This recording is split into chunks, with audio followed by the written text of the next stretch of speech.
Person 71, so your energy engages, and as you move towards the rainbow road, you become this tornado that then turns into a jackhammer. And as you hit the rainbow road, you start jackhammering up from like the very beginning of the rainbow road. You start jackhammering up the rainbow. And so I see like these lines of the red, orange, yellow, green, blue, purple, right? And then that lilac, golden, whatever at the end. I see you like in lines, basically like turning all of this straight lined rainbow energy into like these stones or rubble, it looks like, but it's like in the color patterns, so it doesn't get messy, but like you're breaking down this energy. And so it's really interesting, and I get pulled right to like gemstones and healing stones. It's almost like you're creating, you're turning the rainbow into like a healing stone. And then what happens is you go through, after you jackhammer up like a good portion of the rainbow, you go and you start collecting these stones. And so you collect it by color, and you put these colors into these different packs. So I see you almost as this like, oh God, what's that word? Anthropologist? Is that? I don't think I'm paleontologist. I don't know. What's the person who studies stones? So you have one of those like leather bags, and it's all around your waist, and you start collecting all of the red rebel stones from the Rainbow Road into one pack, and then you bring in all the orange and the yellow and the green, blue, purple, and pink, and so you're now wearing these 7 colors around your waist.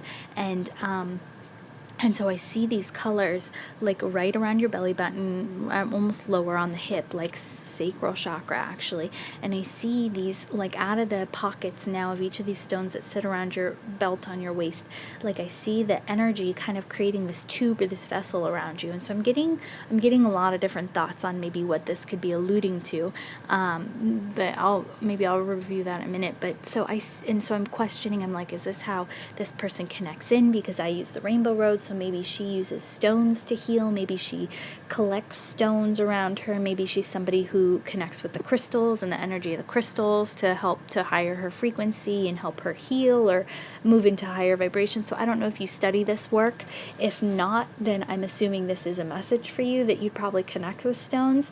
If you do this work, then I would assume you probably do use stones, or maybe you're a collector of stones. Maybe you know why, or maybe you don't know why at this point, but stones are going to be powerful for you, and this is where the healing energy for you and that higher frequency energy can come from. So I see these stones like creating these pillars up around your body. And so with moving on further and deeper into this work, I would assume this is probably a mental image you could call upon to help higher your frequency.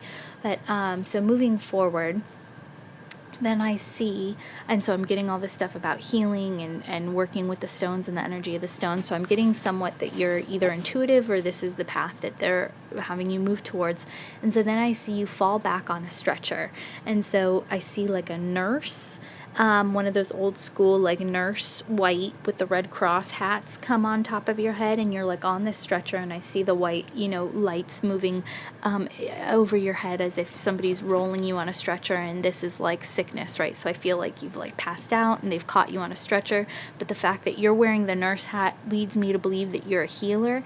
And so I don't know if in your physical, in this world, if you do something that's very healing for people, or if we're still talking on a spiritual term. So I don't know if your job consists of working with people in some kind of healing fashion, or if again they're just referencing the work you do on a spiritual level with people, how you're a healer and you draw into you energies that require healing and whatnot. So then I see at the very end the lights go away and everybody leaves you, and now you're on this stretcher and you're in the dark.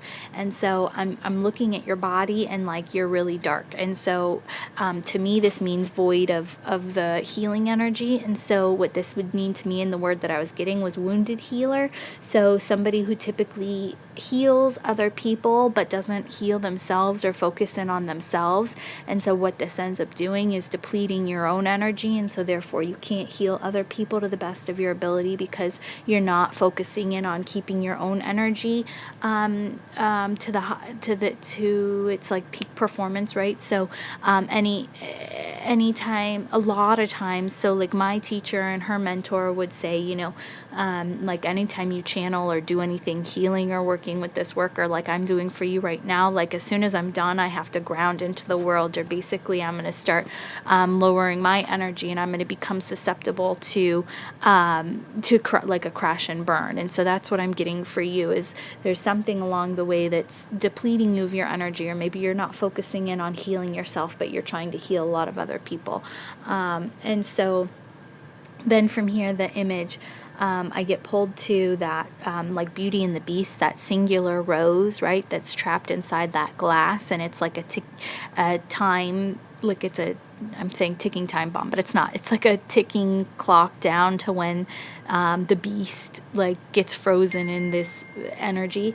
And so I'm seeing this magical golden dust light come straight down, and it's keeping the flower alive, but it's all blackness around this flower in this glass case. And I see the petals dropping, and I'm getting, if you keep on doing whatever you're doing, and I get this golden light as this magical healing, whatever that you're tapped into. But I get that, you know, so if we're talking, this is your physical job and you're a nurse, or you're like somebody, a guidance counselor, or you're somebody who's dealing with like emotional stuff from other people, then I get that however you're channeling this energy, it's depleting you, and it's going to actually end up hurting you.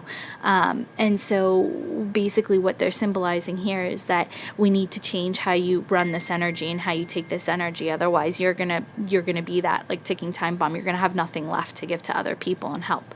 So, and even on a spiritual term, you know, but if you're working in this field, then you kind of know what this is about. So, then moving now to the next scene. Now you move through the portal, and I see you kind of dive through this doorway, and you become this mermaid, and now you're swimming in this ocean. And you keep like doing these figure eights around these outcroppings of rocks, and I feel the sun. You're like belly up, your hair's, you know, you're like dolphin kicking with your belly up towards the sun, and so I'm getting like this water energy. And so here we go again. So now I'm getting sacral chakra energy, and this pulls me more in between the initial, you know, when you put the belt of energy around your sacral chakra.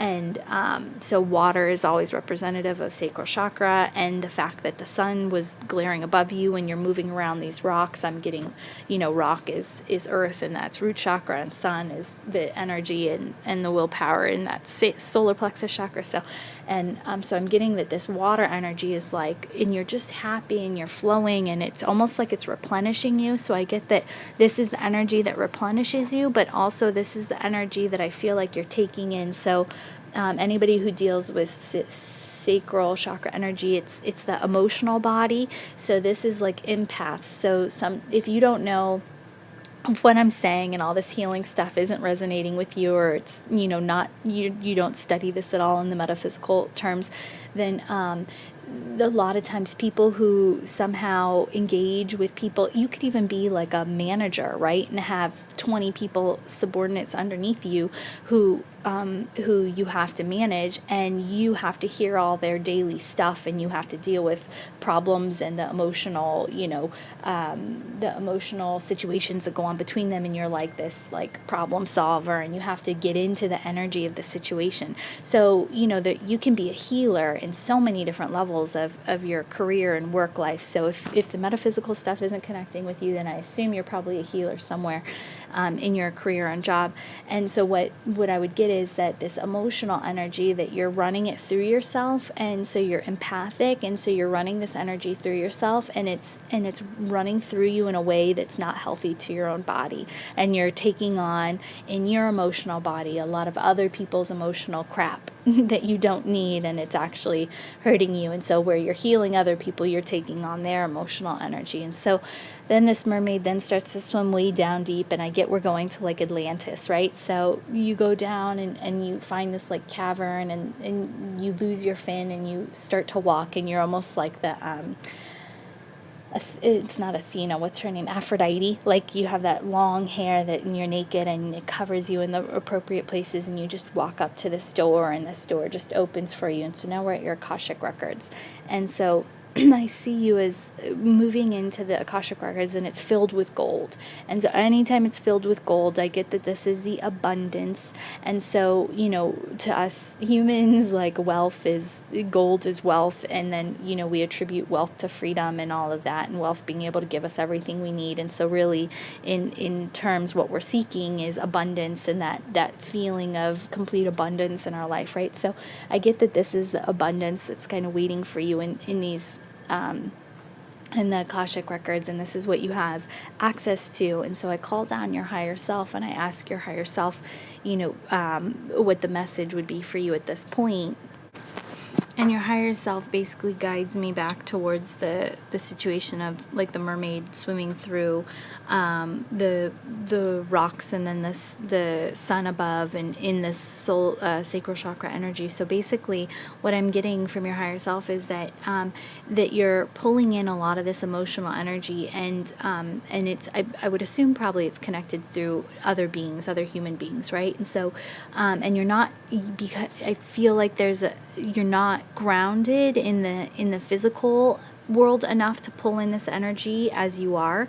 So what this means is you're raising your frequency, and you're tapping into the emotional fields of others. And so you empathically know a lot of times what's going on, even if people aren't telling you. But what's not happening is you're not grounding enough into the physical world. And then there's a solar plexus component to this, which is like the universal wisdom. And so you don't know exactly how to channel this energy.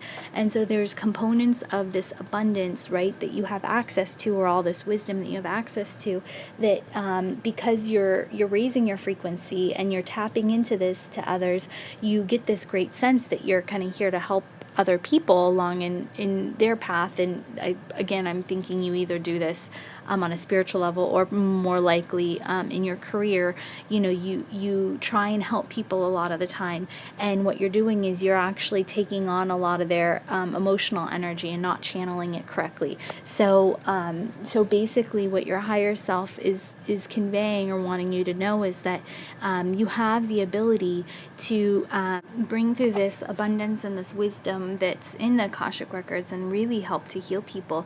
But in order to do this in a healthy way, you have to feel through life. So you have to really engage in this feeling component of this emotional body, and you have to feel through life and let the feeling of life guide you. And that's how you're going to be able to tap into this highest, most loving wisdom that you hold. But in order to do this, you're really going to have to ground yourself, as well as connect into that solar plexus chakra, the mental body as well. So if this resonates with you, and it does seem like it's something that you're moving towards, or that you're trying to figure out, please email me, and I'll send you the link and the information to the 7-week chakra course, because that, I think, would be the best thing if you're really looking into moving into understanding the emotional body, and like how to be empathic without hurting yourself. With light and love.